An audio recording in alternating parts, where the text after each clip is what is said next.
Now I'd like to introduce Maria Bai. She's an epidemiologist at the Minnesota Department of Health, and she's the coordinator for the state's Clostridium difficile surveillance program.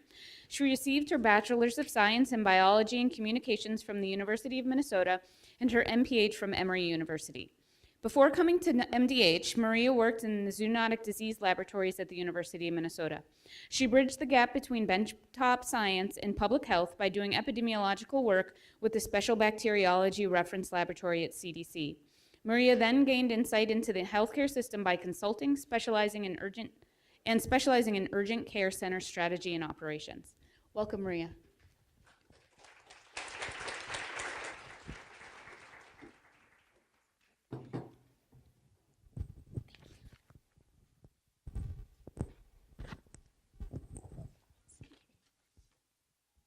Sorry, give me just a second to put this microphone on. Can everyone hear me okay? Good morning, everyone.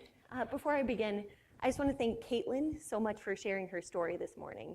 You know, I work with C. diff data every day, but it's really powerful to actually have a story to go with the numbers. It also ties in perfectly with my talk today, so thank you so much for that. Today, I'll be talking about community-associated Clostridium difficile infection, and encouraging you to think outside the hospital. So I know we've talked a little bit about C. diff already today, but I just want to make sure we're all on the same page, so I'll start with a brief overview. Clostridium difficile, or C. diff as it's often affectionately known, got its name because of its anaerobic nature, which makes it difficult to grow in a lab. It's a gram-positive spore-forming bacteria, which means that it can persist on surfaces and resist many typical cleaning agents. It also produces toxins, which is what leads to illness. C. diff is ubiquitous in the environment and can be found in river water, soil, and even some retail meat. C. diff infection, or CDI, is the most common healthcare-associated infection in the US and is transmitted through the fecal-oral route. CDI symptoms can range from asymptomatic colonization to severe illness. 2 to 4% of the general adult population is colonized with C. diff at any given time. This rate is even higher in certain populations, like long-term care facilities and in children. The symptomatic diarrheal form of the illness causes fever, cramping, abdominal pain, and you guessed it, diarrhea. Symptoms usually go away after treatment, but there is a 20% chance of recurrence after you get CDI for the first time. And each recurrence increases that rate of recurrence after the fact. Severe cases can experience ileus, pseudomembranous colitis, and toxic megacolon. The estimated case fatality rate is 2%. Many risk factors have been identified for developing CDI, including advanced age, underlying illness, and gastric acid suppression. But the two main modifiable risk factors are actually acquiring the C. diff spores and antimicrobial exposure. Cephalosporins, fluoroquinolones, and clindamycin are most frequently associated with the disease, but pretty much all antibiotics have been implicated at one point. The CDC labeled CDI as one of only 3 urgent threats in the US in a 2013 report. An estimated 453,000 cases occur every year, which results in 29,000 deaths. All these are the most recent national data that we have. We know that the number of CDI cases have actually increased since this time. These cases lead to over $1 billion in excess medical costs. Now, if you're familiar with C. diff at all, you might think of the NAP1 or the ribotype 027 epidemic strain that really burst into the scene about a decade ago. However, C. diff is actually a really diverse bacteria with hundreds of ribotypes that have currently been identified. And just as a quick plug, the Infectious Disease Society of America released a comprehensive set of new C. diff guidelines just a couple months ago. There are changes to suggested treatment, testing, and other areas. So if you work with C. diff at all, I encourage you to check those out. So in an effort to combat this urgent threat, the Minnesota Department of Health conducts C. diff surveillance. MDH is one of 10 sites participating in the CDC Emerging Infections Program, or EIP. We've been conducting active population-based surveillance in 4 counties since 2009 and added a 5th county in 2012 for a total population of about 400,000 people. Active surveillance means that we audit all the laboratories in this area to make sure that we're catching every case. You can see that we do surveillance in the 4 counties right around St. Cloud and then down in Olmsted County. We define an incident CDI case as a positive C. diff toxin or molecular assay on a stool specimen from a person greater than 1 year old who lives in one of these 5 counties and who has not tested positive in the previous 8 weeks. We review each incident case's outpatient or hospital medical records for the 12 weeks prior to when they were diagnosed. And we're really looking for some of those big risk factors. So we're looking for healthcare exposure, medications, antibiotics, underlying conditions, but also we want to characterize the illness of CDI that they got. We use the same standardized case report form as all the other 9 EIP sites. Now, those cases with no overnight hospitalizations or long-term care facility stays are considered presumptive community-associated, or CA-CDI, and we actually contact them for an interview. We collect more detailed information on healthcare, household, and environmental exposures. And we're actually the only site out of all those 10 EIP sites who do these interviews. So that leads us to get some really unique data. And I'll share some of the analyses with you later in this presentation. So during our medical record review and during our interview process, we put each case into an epidemiological class. They're either healthcare associated or community associated. Healthcare associated means that they had an overnight hospitalization or long-term care facility stay in the previous 12 weeks. Community associated cases didn't. For the rest of this presentation, just to make it a little more clear, hospital or healthcare associated cases will be blue and community associated will be green. So our surveillance data, when put together with all the other EIP sites, help identify national trends in CDI. Although CDI is usually thought of as a healthcare associated infection, in the past few years on a national level, the gap between healthcare associated infections and community associated infections have closed. And sorry for this one slide, I switched around the colors. So community associated is actually the blue line on the bottom. But I swear it's right for the rest of them. So in the past, across all the other EIP sites, there's an epidemiological class breakdown of about 60% healthcare associated and 40% community associated. However, here in Minnesota, our breakdown has almost always been the reverse. And from the get-go, people thought we were doing our surveillance wrong, we were missing populations, but really, we have about 60% community associated, which means they had no overnight hospitalizations. So as you can see in the green line, we have a much higher incidence of community associated than healthcare associated. So who are these CA-CDI cases? In general, community associated cases are more likely to be female, younger, and healthier than healthcare associated CDI cases. So Caitlin's story this morning really emphasizes the fact that this isn't the population that most providers think of when they think of CDI. You can see here in Minnesota that 62% of our community-associated cases are female compared to 55% of the healthcare-associated. The median age of community-associated cases is 15 years younger than that of healthcare-associated infections. Like HA-CDI cases, the majority of CA-CDI cases take antibiotics in the 12 weeks prior to diagnosis. However, a smaller proportion of CA cases take the antibiotics than healthcare-associated. It's also been noted in national studies, as well in our state-specific data, that community-associated cases are less likely to take immunosuppressive therapy and acid-suppressing medications, like proton pump inhibitors or H2 blockers. So if we want to look a little more closely at the antibiotic use, from 2014 to 2015, MDH participated in a case control study with the other EIP sites to identify risk factors for CA-CDI. First, we found that 82% of CA-CDI cases reported some kind of healthcare exposure in the previous 12 weeks, and most common sources were dentists or doctors' offices. 62% of cases reported antibiotic use in the prior 12 weeks, compared to only 10% of the controls.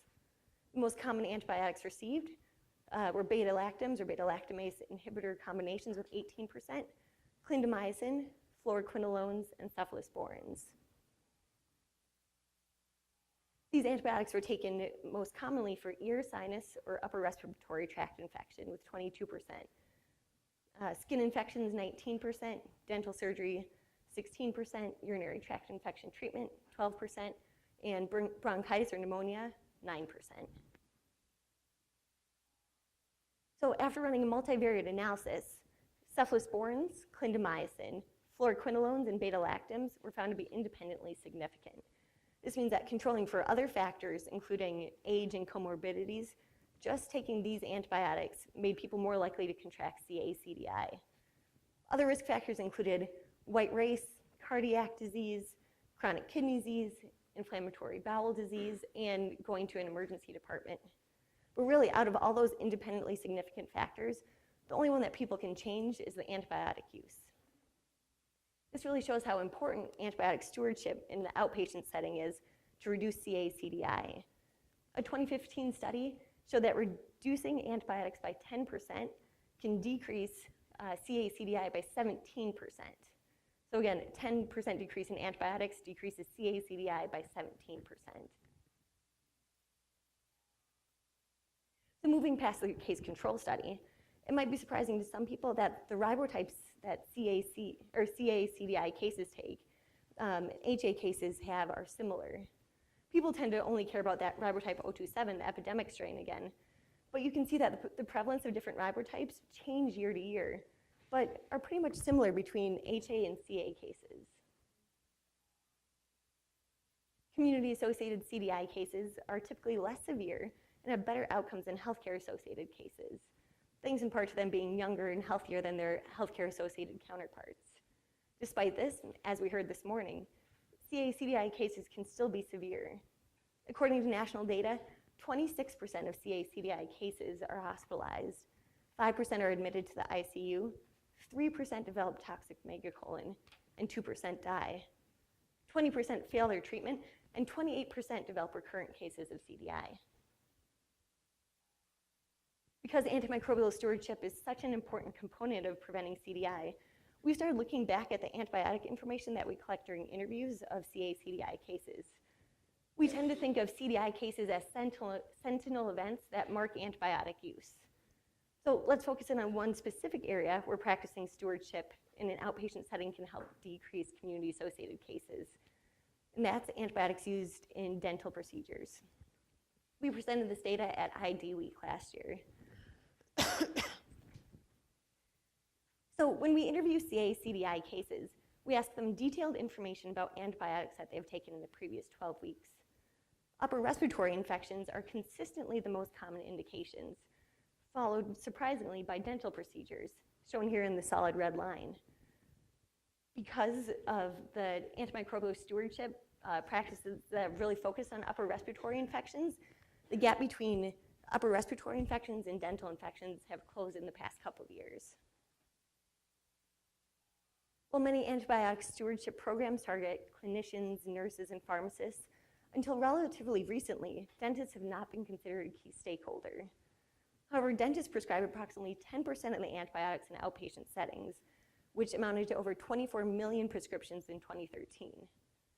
These prescriptions are primarily written for treatment of oral infections or prophylaxis during invasive dental procedures. In dentistry, antibiotics are indicated to treat oral infections such as tooth abscesses. Historically, recommendations for antibiotic prophylaxis have also been created for two specific groups of patients: those with heart conditions that may predispose them to endocarditis, or those who had prosthetic joints and who may be at risk for developing infection at that surgical site.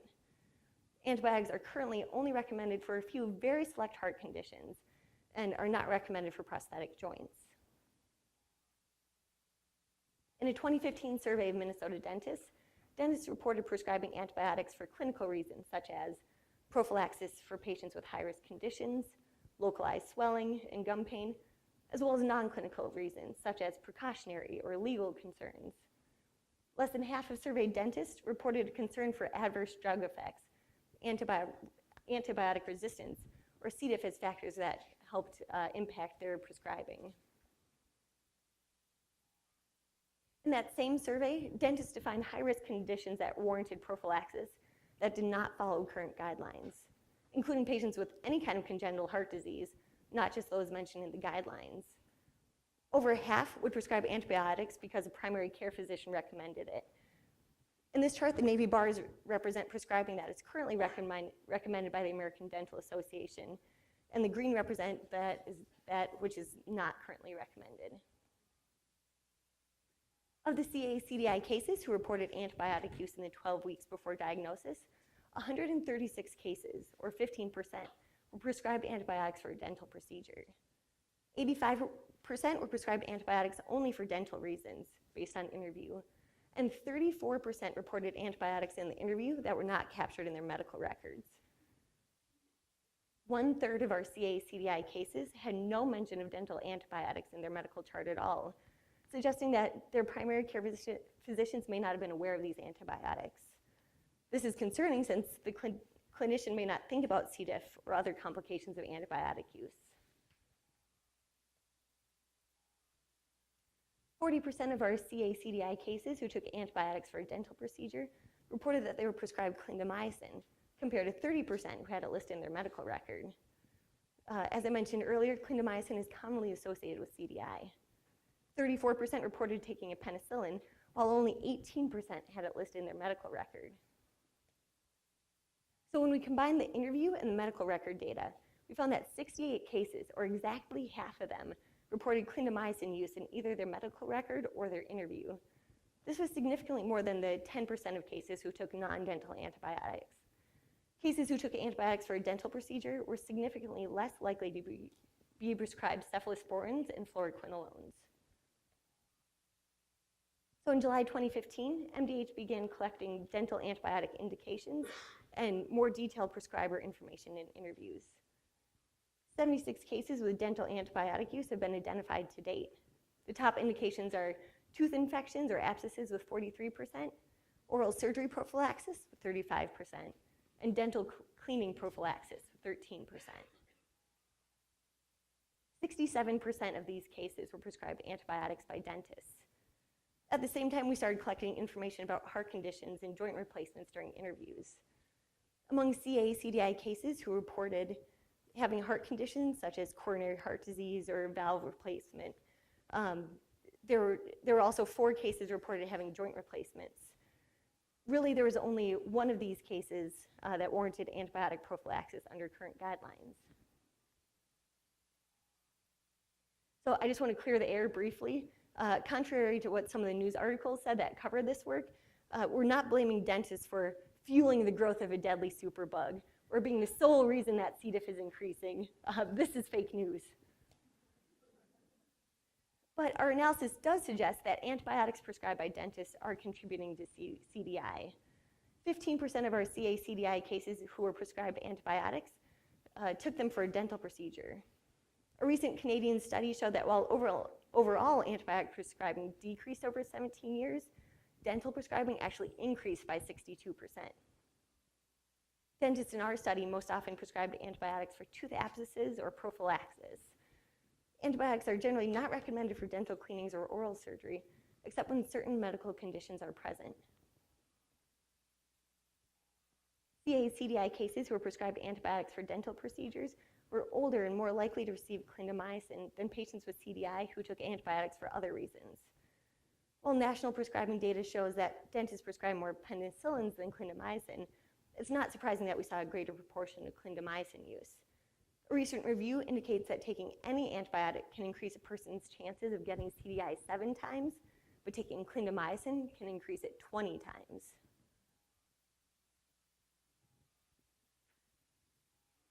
So what we're advocating for is that dentists need to be included in antibiotic stewardship programs, and that they should consider the risk for CDI and other potential complications of antibiotic use. There needs to be clarification and consistency between professional associations regarding dental prophylaxis for joint replacements. Also, more research is needed to quantify the risks of adverse events associated with invasive dental procedures. So another area for stewardship that we identified through our surveillance data is antibiotics prescribed to pediatric CDI cases. While only 2 to 4% of adults are colonized with C. diff at any one time, 60 to 70% of healthy newborns are colonized with C. diff. This colonization rate decreases until they're about 1 year old, and the colonization rates at that point are similar to the adult population. That's why when we conduct our surveillance, we don't count any cases under the age of 1. Pediatric CDI is similar to adult CDI in many ways.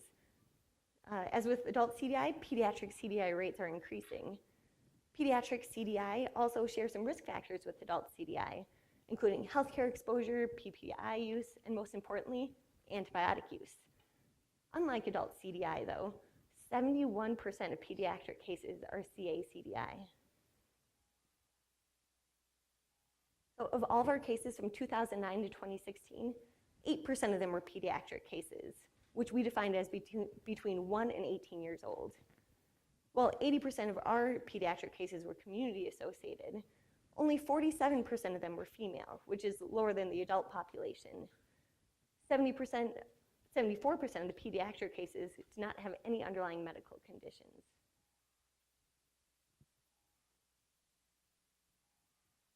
Of the 367 pediatric CDI cases, 57% received antibiotics in the 12 weeks prior to developing CDI. These 209 cases received a total of 393 antibiotics.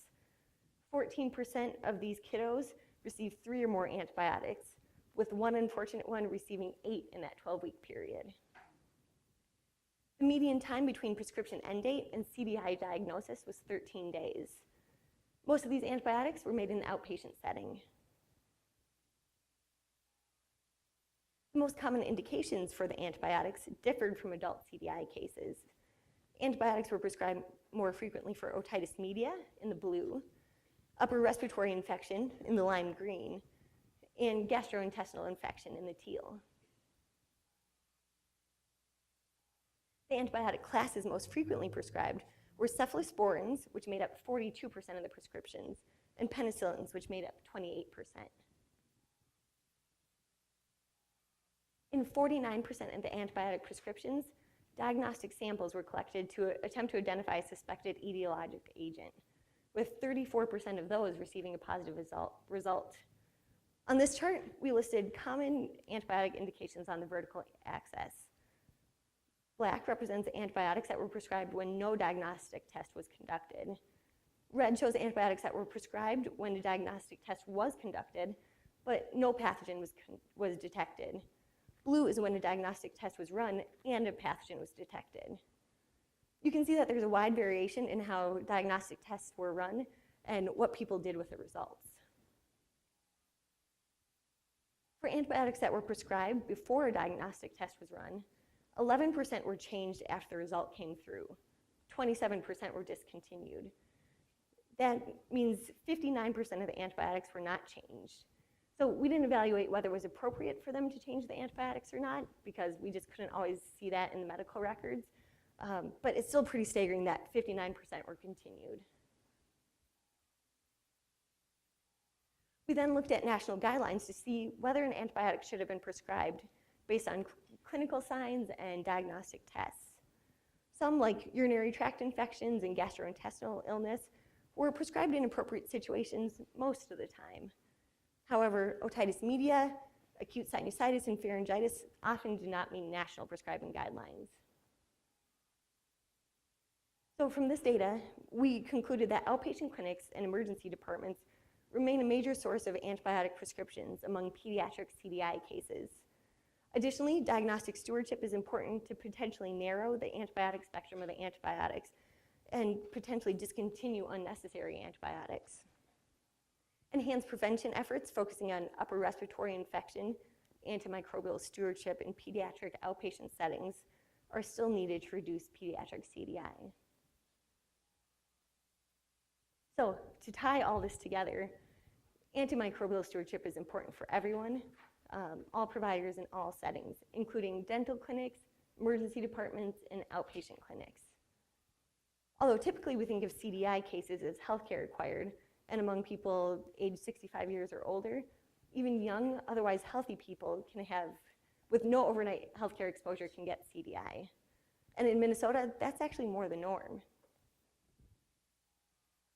So throughout the day, you'll be hearing some great practical steps of how you can practice antimicrobial stewardship. But we're really just focusing on what happens when you don't practice antimicrobial stewardship. But some steps that we recommend based on our data is to follow national guidelines for prescribing antibiotics. When appropriate, conduct diagnostic tests to identify a pathogen and let those results impact your prescribing. Ask patients about antibiotics or conditions possibly not listed in their medical record, including dental visits and medications taken for dental reasons. And when prescribing antibiotics, warn patients about adverse effects like CDI, and encourage them to reach out if they develop symptoms. We found when talking to patients during our interviews that the doctors don't get the feedback, especially dentists. No one goes to their dentist if they develop diarrhea after getting an antibiotic. We also encourage that you consider using CDI rates as a measure of antimicrobial stewardship in your facility. That's data that you might already have at your fingertips, and it could just be a good sentinel event. Also, benchmark antimicrobial use at your facility to identify areas for improvement. I just want to say a quick thank you to everyone who helped with this. And I know some people who help with C. diff surveillance are in the room, people who send us medical records or samples, so thank you for everything you do.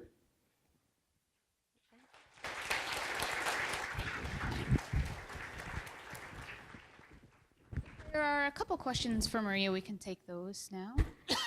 Okay.